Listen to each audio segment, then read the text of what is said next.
बिस्मिल्लाहिर्रहमानिर्रहीम। सही बुखारी हदीस नंबर 162।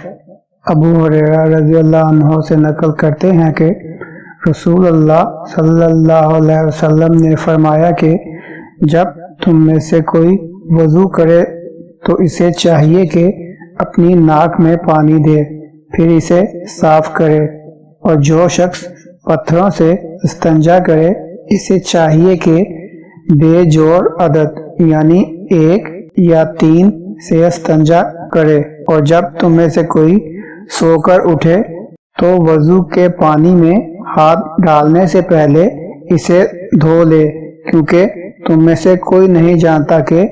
रात को इसका हाथ कहाँ रहा।